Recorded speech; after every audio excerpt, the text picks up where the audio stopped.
Ain't Slayed Nobody is a Call of Cthulhu podcast with violent themes and adult language. Listener discretion is advised. Welcome to November. You are listening to part 2 of 3 for our Mr. Corbitt short arc. Mr. Corbitt is a classic scenario from Chaosium's Mansions of Madness, Volume 1, Behind Closed Doors. This book has 5 scenarios in total for Call of Cthulhu 7th edition, and 3 of those are newly minted. Check it out at chaosium.com. The ever-talented Mike Mason is our guest keeper of arcane lore for this arc. Mike is Chaosium's creative director for Call of Cthulhu. He has a long list of amazing writing credits, including the 7th edition Keeper's Rulebook. Our players for Mr. Corbitt are Rena Henze as Lucky, Chuck as Moose, Will Baser as Eddie, and me, I'm playing Kermit. Part 3, the conclusion of Mr. Corbitt, will be posted in 2 weeks on November 17th. November 10th is reserved for episode 11 of our main arc, Y'all of Cthulhu. This is our Down Darker Trails adventure through the American Old West. We have special artwork for episode 11 that we will be sending out as a postcard to our Patreon posse for the holiday season. Join us at patreon.com/ain'tslayed immediately. John Sumrow created this art. He is a super cool guy. Check out his work at johnsumrow.com. That's JOHNSUMROW.com. We are currently playing Catland with Scott Dorward over on Patreon, and that concludes this Saturday, November 7th. All of our past streams are available to patrons, and we're just having so much fun over there. What are you waiting for? Our theme song for Mr. Corbitt is Hell by Andrew Judah. Wes Otis at Plate Mail Games created some of the sounds selected for this episode. Look for Plate Mail Games on drivethrurpg.com.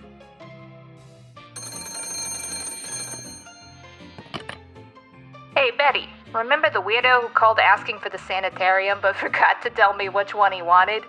So previously, these loonies were up at the Davenport house, you know, the heiress. Yeah, they were ghost hunting or some nonsense like that. And get this, they thought they saw their neighbor, this Mr. Corbitt fella, dropping a human arm on his porch. Can you believe it? Ugh.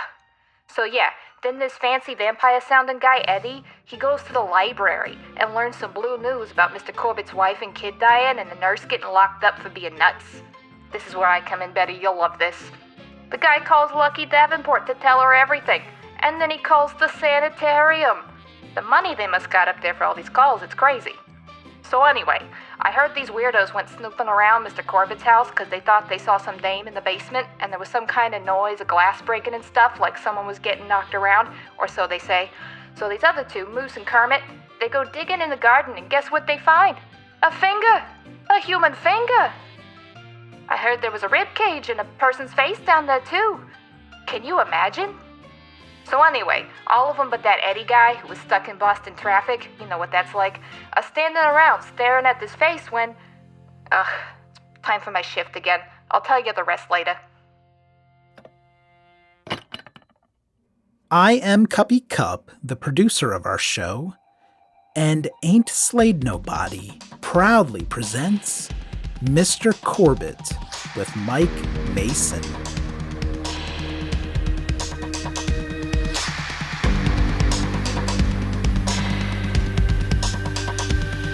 You were just what I needed, that's what everyone said, so I wanted to meet you. Almost love at first sight, introduced by a friend, so I thought that I knew you.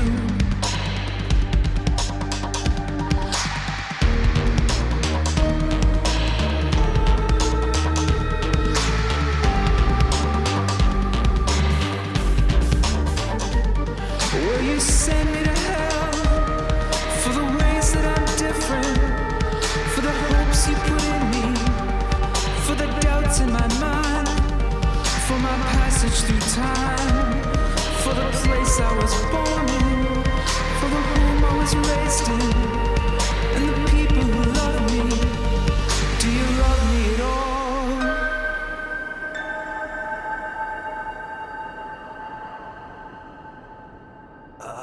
Lucky, when did you say Bernie's wife died? 12 years ago? Now you're looking at it, the shock has passed.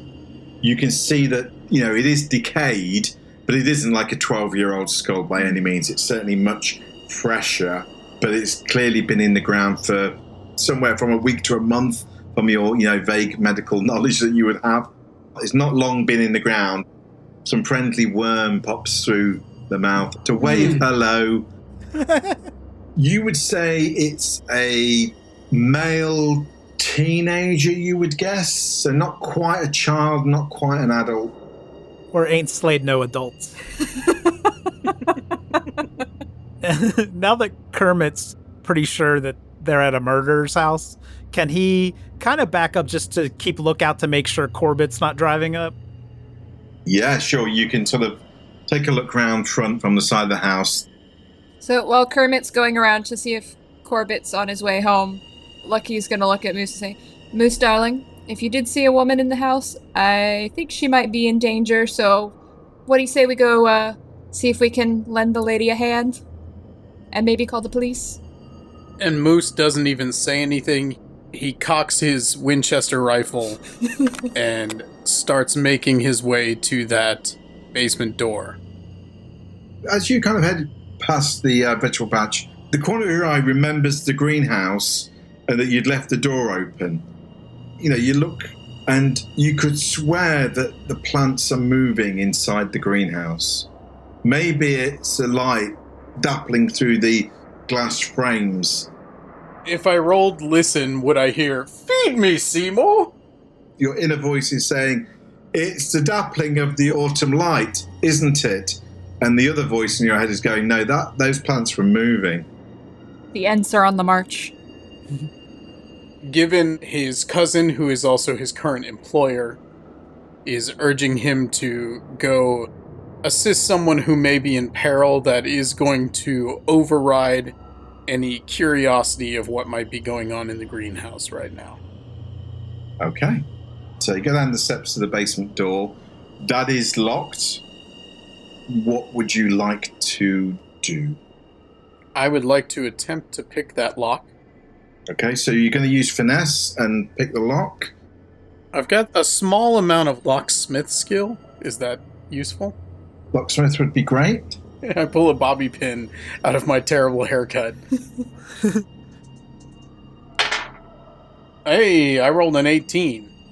That's actually a hard success. Yeah, it doesn't take you too long. It's like looking, Kermit, watching this, it's clearly Moose is a dab hand at picking locks from the look of it. Seems to have done this before. Yeah, I give Lucky kind of a look like... Oh, why do you think I hired him, darling? We got up to some shenanigans back in the day. It's probably just after midday or so by now, which would give Edward enough time to have been mucking around in the library and ringing up doctors and so on. Edward, if you want to give me a luck roll, this will determine how soon you turn up, really. I was just hoping I'd show up in the house and be like, hey, everybody, I'm home.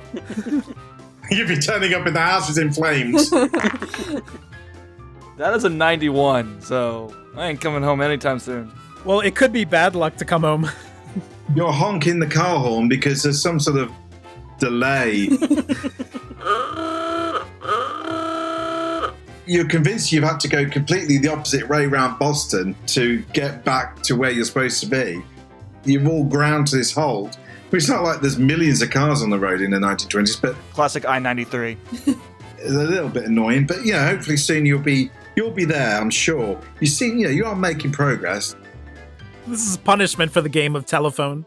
Meanwhile, the rest of you have this basement door unlocked. Looking in, it looks like some sort of utility room, and it's obviously reasonably dark. It's just the light coming in from... as you're looking in, there's a window to your left, as well as a doorway. Well, Bernie's not here. If he's killing people down here, should we just holler out, see if anybody's here? I mean, we're pretty good at hollering. Moose, you got the best hollering voice, or so they tell me. How do we know he doesn't have somebody else with him? Well, I mean, we have already knocked on the door, screamed at uncovering a body in the backyard. If he has an accomplice, he knows we're here anyway. So, Moose says, Is there anybody in here? Somewhere from within the house, possibly the cellar, your gut thought, you hear this, it's kind of like a scratching sound. Your initial thought, certainly Moose, is of rats. That you don't think it is rats. It kind of brought that impression, but something scratching the kind of plaster wall in the basement, that's what it kind of brings to mind. And it seems to only happen just after you called out, as if in reply, I guess.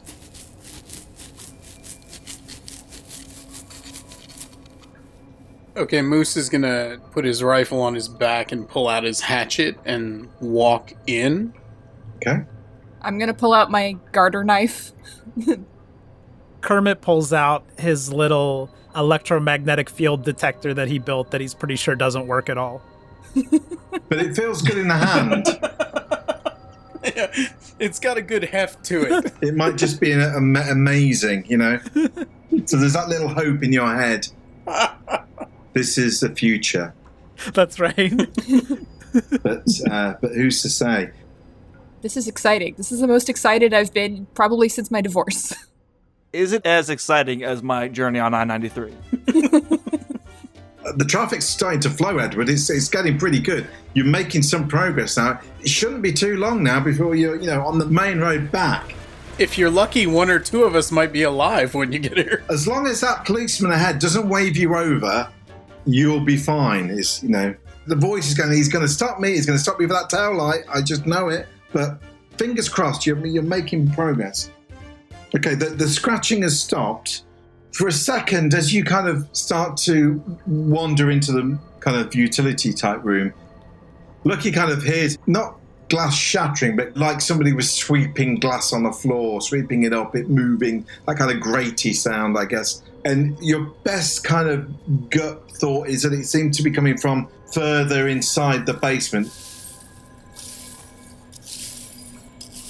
And in terms of the room you're in, there's nowhere to go towards your right. It's just like an alcove kind of space. But the room kind of goes in beyond to your left, and ahead of you there is an opening through to another room at the front of the house, another kind of basement room. And between the two rooms, more or less, is a door which either is to another room or maybe is to an internal staircase or something. There are windows in the room ahead of you, letting in a bit of light, and you can make out, while you're in like a storage and utility area, at the front of the house looks like that's the laundry.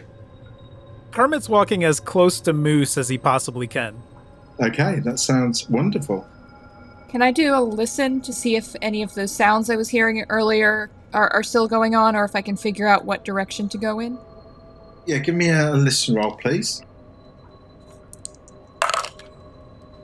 Oh, that's a critical. That's a 1. You can maybe get the others to sort of shush them down for a second or two as you kind of listen. And you hear this kind of faint...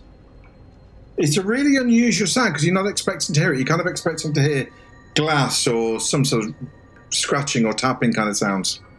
Well, it's kind of like a gurgling... You kind of say like a baby? Almost cooing and gurgling sounds. Not continuous. Now that you're really listening hard, your impression that they're coming from somewhere, maybe somewhere down in the basement, but towards the front of the house. Well, that ain't right. So, I hear some very strange noises. That way? There might be a child here. We should probably go check that out. Moose looks down as if weighing whether or not the presence of a child means he should put the hatchet away, and decides not. No, Keep your weapons out, darling. Again, house of a murderer. And Kermit's actually going to physically grab the back of Moose's shirt to kind of hold on to him as they're walking. What's my, I like my secondary plot of traveling down 993. How am I doing? Pothole. You pass the policeman. He hasn't pulled you over. You are now very close to home. Probably 5-10 minutes. But there's this asshole who is just right on my tail, and he's bumper to bumper with me. If I make any slight movement, he's going to hit me, so... Yeah, unless you want to kind of, just take a bit of a risk and do a maneuver and kind of... Is that a drive roll? Am I going to make a drive roll? Maybe a drive roll if you'd like. Is that a first for this podcast? That would be a first. No. We did it on the disintegrator. Oh, that's right. I did. Yeah. I got 20 in that. That's a 38, so it's a fail, but it's not that bad. Push the roll. Push the roll into a 3-car pileup. Never make it back into the scene. Extend this subplot a little longer. Yeah, the rest of this subplot is going to be you filling out insurance forms and stuff. You're close. You have luck. Sure, why not? I'm not using luck anyways. 50. I'm now at a 50 in luck. Oh, that's not bad. You spend your luck. Hell with this. Yeah, you pull out and kind of partially mount some sort of curb or whatever, and just put your foot down on the accelerator, and you pile ahead past this chap who's been the bane of your life for the last half an hour. He's reading a newspaper. He's distracted driving. And you pull ahead and put your foot down, and you make your way, and you are going to be home fairly soon, any moment really. But meanwhile, so you've got this laundry room ahead of you, you've got this door you've not tried. Going through the door, because I think that might be maybe something with a staircase or something to get closer to the front of the house, which is where I think the noise is coming from. Moose is listening to what Lucky is saying and sort of taking point on that. Okay. Moose, darling, would you open that door for me? You're such a doll. And then I hide behind Moose.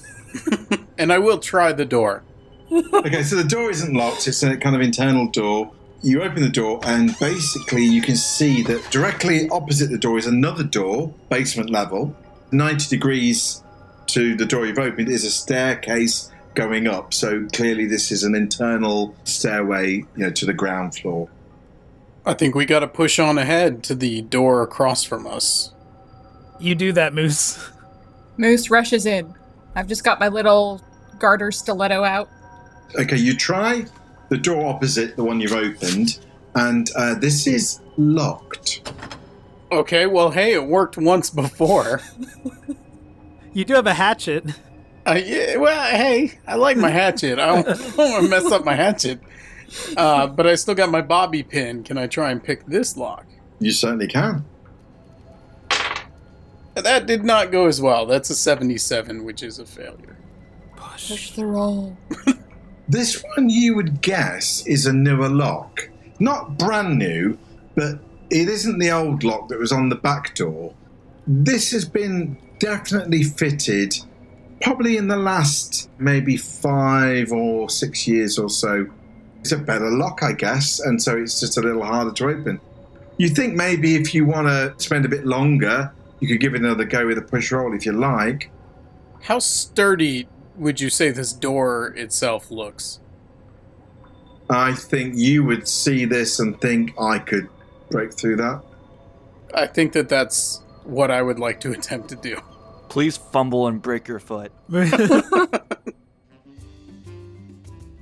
Edward, you pulled onto the street outside Lucky's house. Obviously, there's no sign of them outside. They're not all waiting for you outside, especially not with a drink. Well, why would they be? I mean, we were not talking about doing anything other than the normal day-to-day. I probably would come in, see if there's breakfast. I see that there's none. I'd go down into the basement and see if Kermit is working on our proton blasters or whatever we're calling them these days. There's a note from Kermit that just says breaking into the neighbor's house, BRB. In the basement, though, I didn't take the large suitcase of gear, But I think you might notice that I did take that EMF detector that's missing now. Yes, the EMF detector. I believe it's a little faulty, but... All right, I guess I'll go look around the rest of the house because there's no... There's a note on the table next to the fruit basket that Corbitt sent over. Yes, there is, because Lucky wants her team together. Eddie, darling, if you get this, just gone across the street to have a look at Corbitt's new mistress. Back soon. Love. And there's a heart. Lucky. Obviously, next to it is the delicious bowl of fruit and vegetables. Edward would grab an apple. We might actually have something to investigate over there, and I should probably tell them. Let Mike kill you for taking a bite of the apple first, and then you can go over. Yeah, make a power roll. Oh, no, that's fine. You have a good crunch on the apple. It tastes really sweet and nice. And, as you're crunching on the apple, there's nobody there at the front. You can't really see any movement. So I think you'd guess that, they've probably gone round to the back of the house. Can I listen in? Can I, hear if there's anybody inside, or... do you want to go up to the front door and listen, or the basement window, or do you want to go round, or... He might hear me trying to break that door down right now. I feel like a normal person would walk to the front of the door and be like, is there anybody here? Put a glass up to the door and try to hear through it. A listen roll, then. That's an 88. The timing is not quite syncing with that door bashing. I guess I'll go around to the back. There's a big garden around the back and whatnot. Maybe they're around there. Hey, I think we're in the greenhouse. You do see the greenhouse door is open, wide. Perhaps, and you can see some movement. Looks like some movement in the greenhouse. I think they're inside there. I love where this is going. There's probably somebody in there.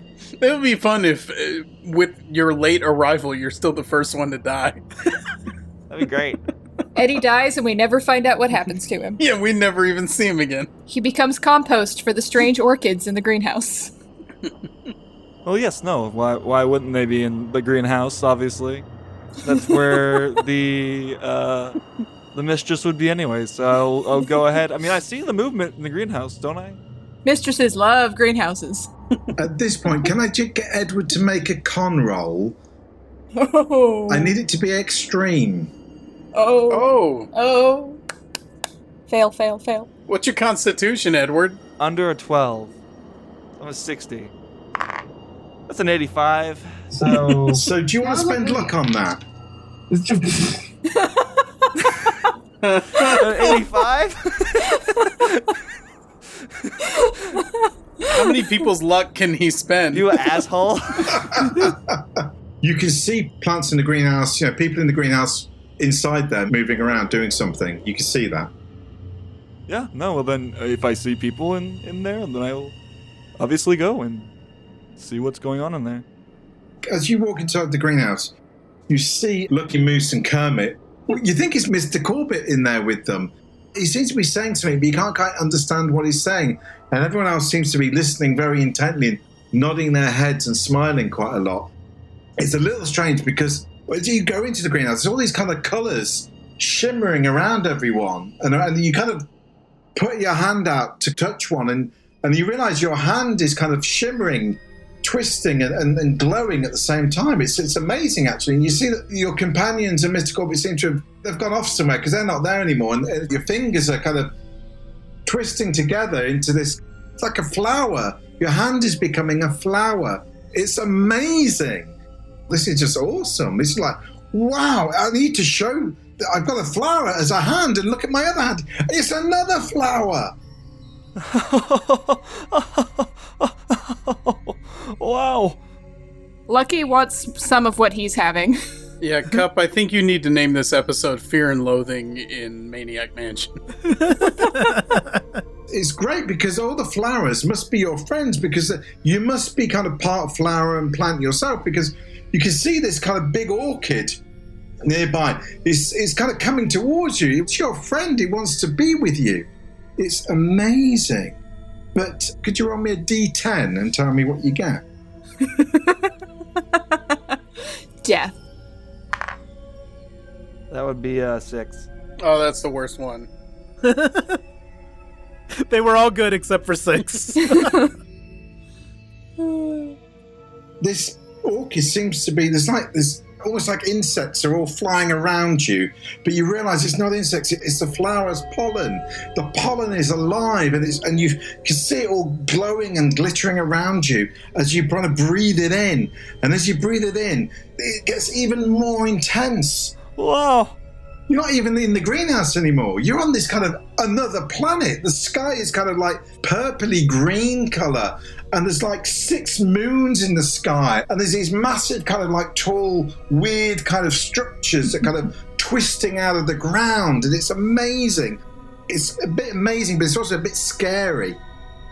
Your mind is starting to tell you that this is amazing, but this isn't quite right, is it?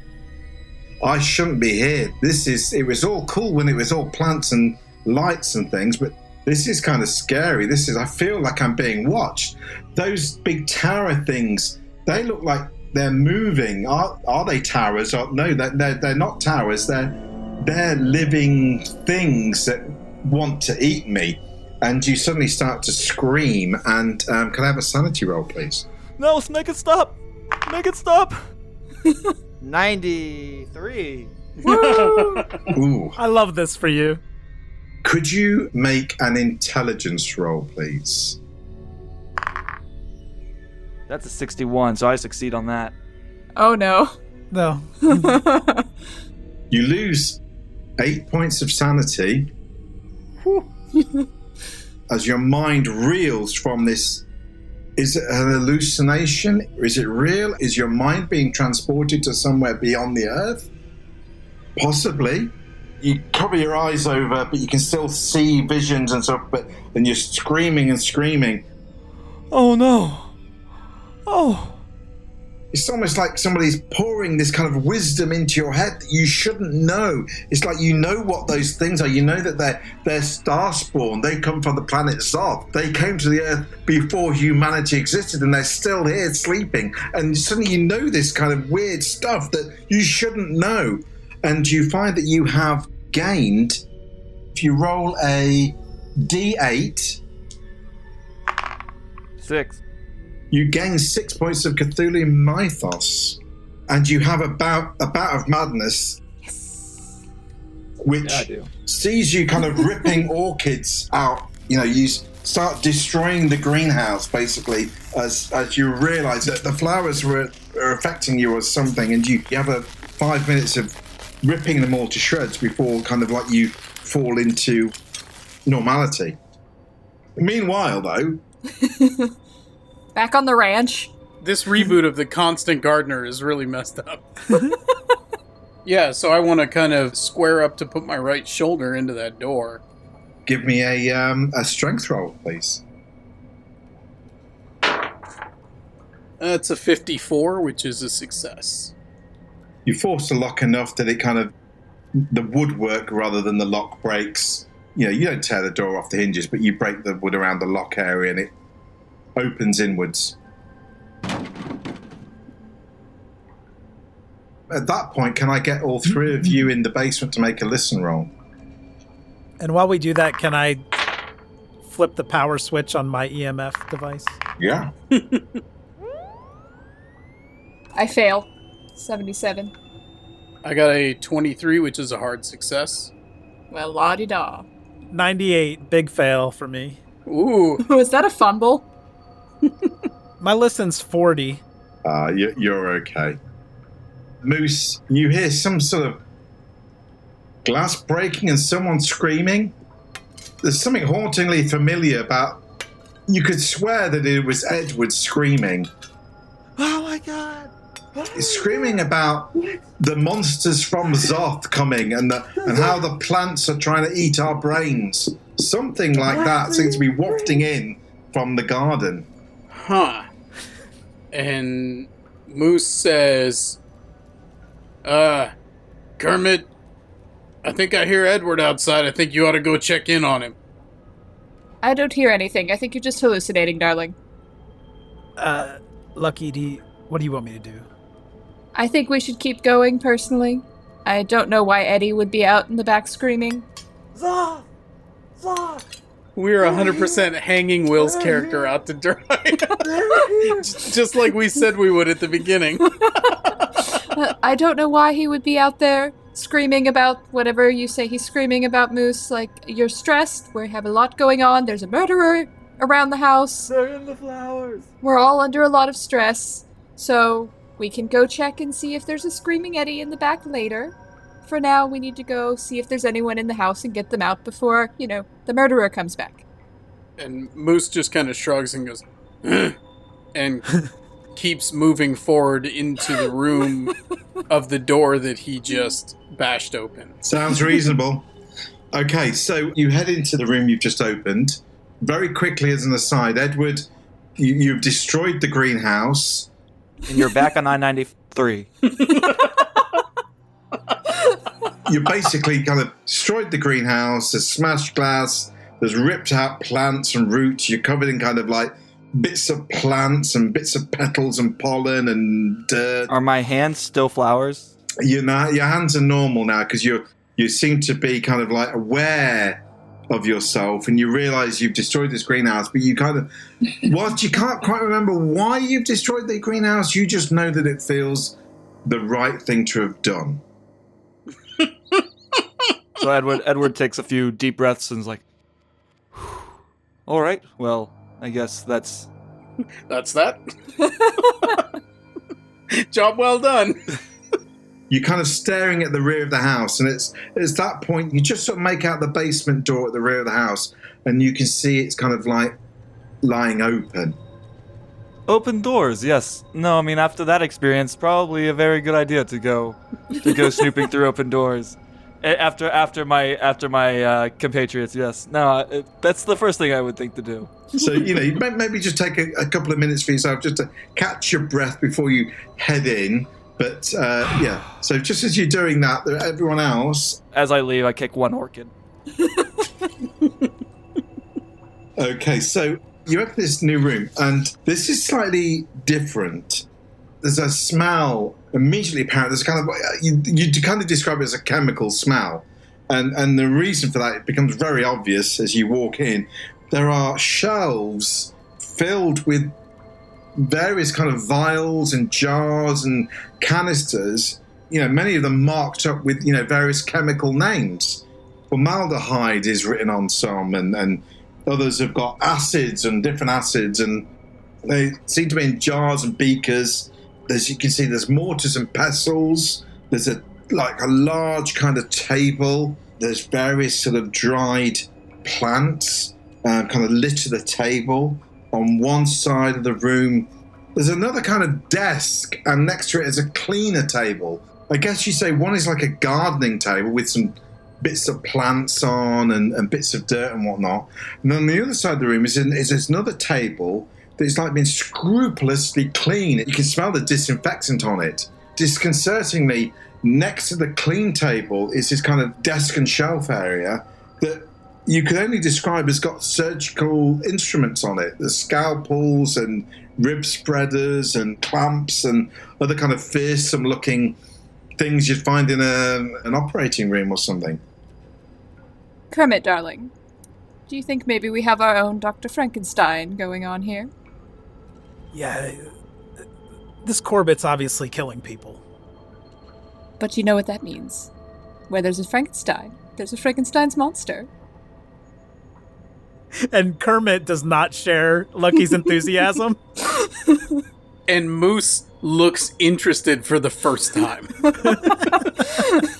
Kermit kind of, so he's a scientist. He's not a chemist, but being in a PhD program for physics and electronics, he's taken quite a few chemistry classes. Can he just survey the room to see if there's anything that catches his eye from a scientist's perspective? One thing probably does, you kind of just hear this faint kind of sound of like an electric compressor. There's like a cabinet.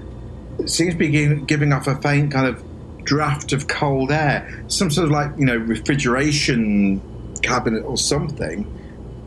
That catches your eye. You see that some of the bottles in this room are bottles of marked up as glucose and saline. Being familiar with some of this, or certainly, laboratory stuff, a lot of this room is given over some sort of like surgical come laboratory kind of thing. The equipment and the chemicals and the tools, they're not cheap. Whoever has got this has either stolen it or they've paid a princely sum, to collect all this together over long. It certainly seems to have been there for some time. There are newer bits and older bits. Your prototype EMF meter, what's it supposed to do? It's so it lights up, and the light is supposed to flash faster and grow more intense if there are electromagnetic fields detected. Okay, and you've switched that on, haven't you? Yes, I switched it on as we walked into this room. And it explodes. Can I have a can I have some sort of either science roll or electrical repair? Okay, my physics and electrical repair are about the same. I'll do electrical repair, which is a 70, so 18. Wow. Woo! So that's almost extreme. Hard success. Okay, it's going to tell you something. Okay, do you want to spend luck to make that an extreme success? Absolutely, I want to spend 4 luck to make that extreme. Okay.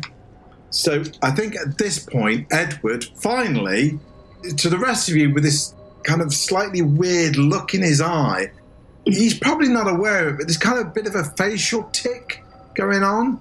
Clearly he's been through the mill.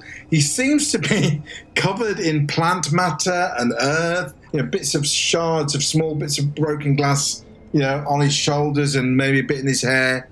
It looks like he's been rolling around in the vegetable patch or something, and then the greenhouse.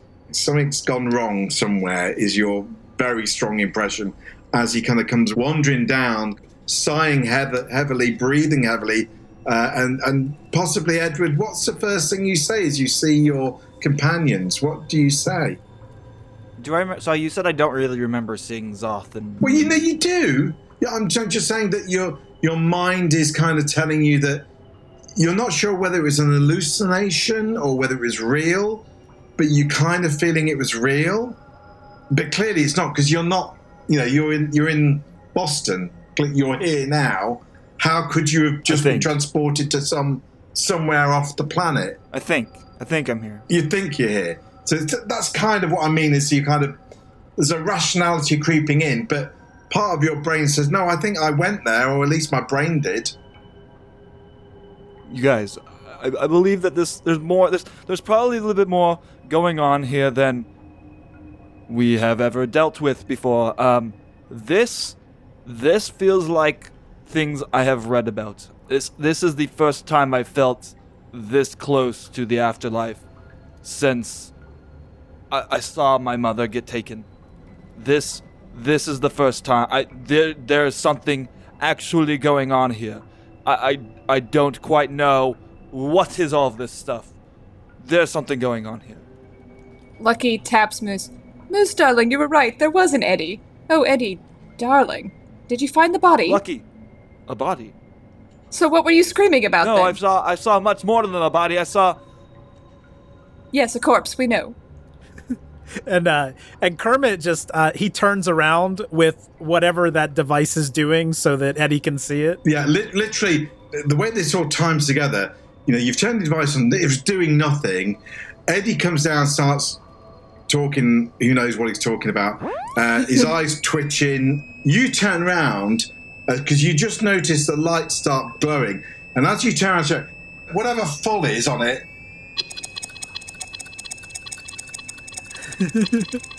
as you move the meter to sort of show Eddie, you're moving it kind of, I guess, towards the front of the property.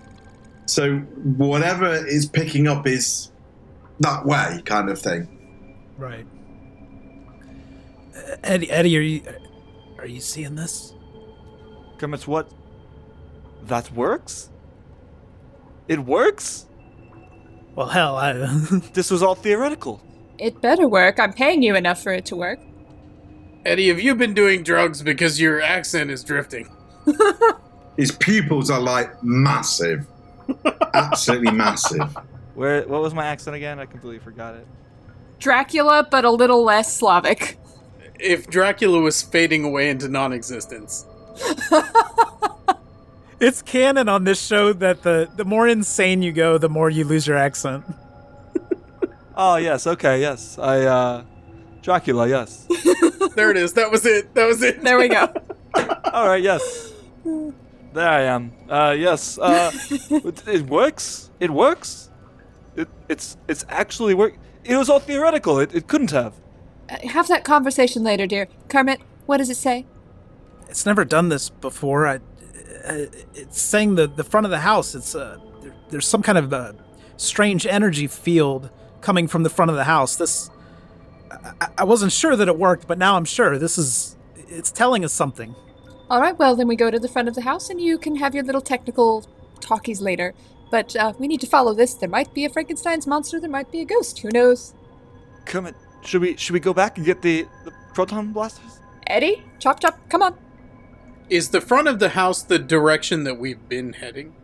Yeah. In the new room you're in, you can see that at the far end of the room, which it would be, your best opinion, going towards the front of the property, there are two doors, not quite next to one another, but both facing towards the front of the property. As you all turn to the doors, thinking which one to go through, the one on your right, leading forwards, there's a sudden knock against the door. The door visibly vibrates. It wasn't just a knock on the door, it was like through something against the door. The thing is going off in the hand. You're talking about going forward. Perhaps it's that woman has now heard you and is desperate to get some help. I don't know. Mike, would Edward be able to put the story of the nurse together with everything that's happening here, like connect the two? Am I at that level of Yeah, crazy? you are fine. Yeah, you are in control of yourself, but you have a range of information at your disposal. How you choose to connect that together is entirely up to you. And so if you want to make that connection in any way you wish and want to put that across, that's entirely, absolutely brilliant and fine. Moose, before you knock that door down. Moose has crouched behind a table and has drawn a bead on that door with his rifle. Oh, okay. Lucky, there's something I have to tell you about everything that's happened here. Are you a murderer? No, but all of this is telling me Corbitt did something to his wife. And he played with the occult. He had to have with all of this. The nurse, when she died, the doctor said that she said that there was a thing that came out of her. A thing that was not human. Lucky, she was insane, but I've seen things. This is why you have hired me. I've seen, and this is my study. I know that this exists. Moose says, this thing, how hairy was it? Dead serious. He's dead serious. Well, Moose, I wouldn't know. Eddie, I believe you. We are seeing some very strange things. However, doesn't that mean we need to find out what's going on in this house, preferably before Bernard gets back? There's a woman in here that we definitely saw, or at least Moose saw. We've heard some things. And if he's playing with the occult, like you're saying, and I completely believe you, of course, we need Can to I make a psychology roll to see if she actually believes me? No, I'm cool. I'll believe it. Okay. Sure. But if he's playing with the occult, like you're saying, then maybe he's experimenting on some people. We found a body out in the back that maybe... You found a body? Yes, there was a corpse, there was a lot of screaming, it was a whole big thing. But there might be another person in here that we need to get out, and maybe they know something about what Mr. Corbitt's doing. But I really think we should keep going, especially if your little doohickey is giving us some information here. And while they're having this conversation, almost mindlessly, Kermit is walking toward the part of the room where this signals the strengthest, if it's that door. The strengthest? The strongest. The strengthiest. The strengthiest. Make a strengthiest check. The strengthiest part of the signal, funnily enough, is not, the meter is not leading you to the door where that was knocked. It's leading you to the other door. Okay. Kermit's just kind of standing in front of that door, holding the device, but also too cowardly to try to open the door. Lucky's going to open the door where the knocking was coming from, because if Kermit's device is going to the other door, she thinks that whoever's knocking is probably someone who needs help. So she's going to try to open that door. You open the door. And die. And as you open it, there's like a cupboard that's been kind of partially, just really only like by an inch or two, blocking the door in. But it's only part, so it's, as you push the door open, you can easily kind of push the kind of cupboard out of the way as you open the door. And it makes that kind of very familiar grinding sound as it moves over the stone floor, the wood over the stone. As you see around the base of it, you can see that the front of the cupboard has kind of glass doors or partial glass doors. They seem to have shattered and broken. The broken glass is around the feet of the cupboard and in the doorway that you've just opened. Looking in the room, there is some skylights, part of the basement room that look out to the front of the house. There are various kind of boxes and crates and things. They all seem to be kind of empty, and some of them are kind of angled upright, some of them are flat. If this was a modern day and you saw this and you knew the person had a dog or a cat, you would kind of think, oh, they've set it up for the cat to kind of climb up and down, that kind of thing. It's almost like that. When you see a movement in one of the boxes, it's like, maybe there is a cat or this lady who Moose claims to have seen at the window. Maybe she's lying in one of these boxes or something, or because you can sort of see a hand kind of at the side. You just sort of see the tips of the fingers on the side of this box. That somebody is in there, perhaps. Seems like a woman's hand. I'm gonna move in towards it. Hello? Are you alright? We're here to help. Hello? And I'm gonna go over to the hand, because I think maybe she might have fallen and hurt herself. Yeah, I mean, that's what it looks like as you come over, sort of saying that you're not hearing any reply. As you look inside, into the box, it's just an open top kind of largish box. You see the woman's face, and for a second, there's a woman here that you can save. The rest of it kind of starts to filter in as you look around, and you realize that this woman's head, there are two arms sprouting from where the ears would be, and there's a single human leg attached to the head's neck. There's no body, it's just a head with a leg and two arms, and it's looking up at you. And it's like, for a second, you kind of think, oh, this is really weird. And it's kind of still like it's not real or it's dead. And then this kind of big grin opens on the woman's face, and the eyes kind of glint and look at you, and this malevolent kind of devilish grin just looks you square in the face. And it's almost like it's saying to you, make a sanity roll. That's a 100. Wonderful. What can I say? That's maximum sanity loss. Oh no. It would normally be a D6, so it's just 6 sanity loss. What if it had been a D100? That would have been good. 6 sanity loss, but that does mean it may trigger temporary insanity if you succeed with an idea roll. My intelligence is really high. Yeah, that's a hard success. 32 out of 85. So what is your reaction when this leg with a head and 2 arms, smiles devilishly up at you. Her first thought is just Dr. Frankenstein, I presume.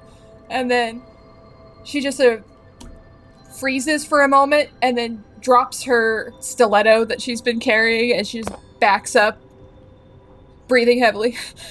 Back. Oh my god! Punt it! Don't come in here! And she's gonna slam the door shut as fast as she possibly can. Fire, cleanse it with fire. Anyone have fire? I have a lighter and a cigarette, which, funny enough, I just light a cigarette.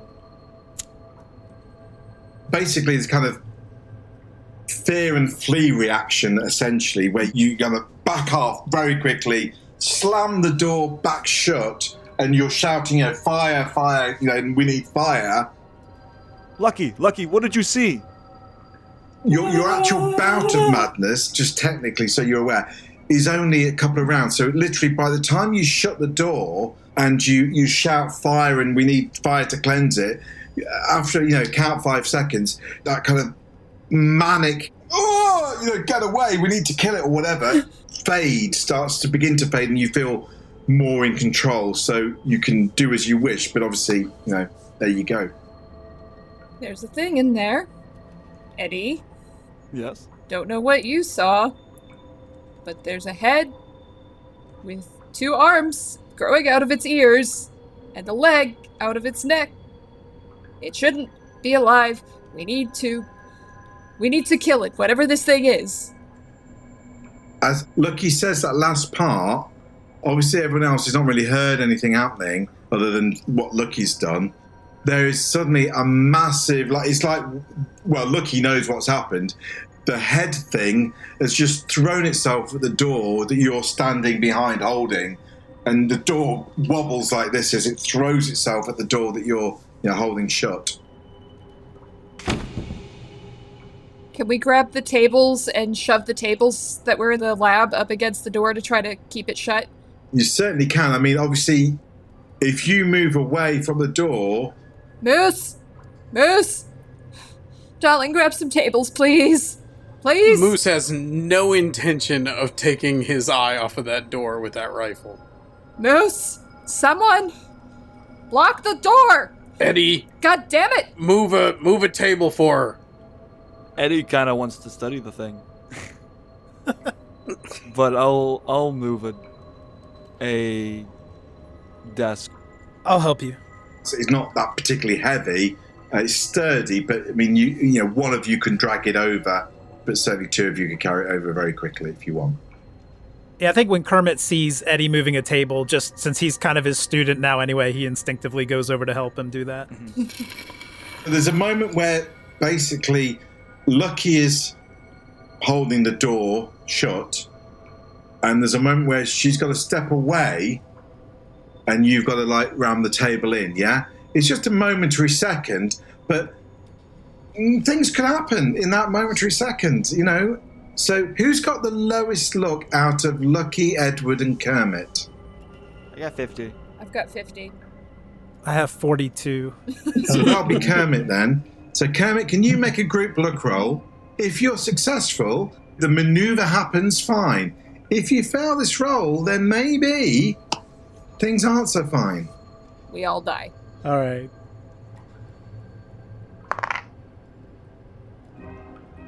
What'd you roll? Thank you for listening to part 2 of Mr. Corbitt. Join us again on November 17th for the thrilling conclusion. It's very fun. Follow our main arc, Y'all of Cthulhu, on our Ain't Slayed Nobody podcast feed. Join our Patreon posse at patreon.com/ain'tslayed. We haven't had an Apple Podcasts review since October 9th. Help us break the dry spell by posting a nice review about the show.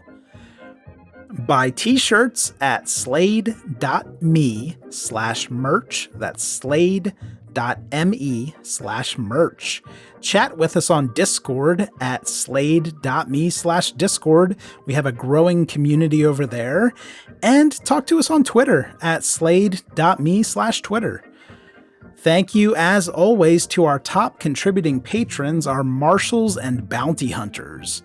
We have Michael D., Tensoon's Shadow, David D., Drew M., and Anthony D., along with Matt C., Stephen D., Will B., Nathaniel C., Ryan M., Dan F., Kevin S., Angriest Bird God, and Call Me Dirt. Thanks to all of our patrons, we even have some fresh meat. Welcome new members to the posse: Thomas P., Evan P., Joe W., and Stephen H., of course, has rejoined us. You are all beautiful people. Thank you, and thank you to all of our patrons. Special thanks to our keeper, Mike Mason, and our brilliant cast of Will Baser, Rena Henze, and Chuck. I am Cuppy Cup, your oftentimes keeper of arcane lore. Thank you, and good luck out there. Let me tell you something.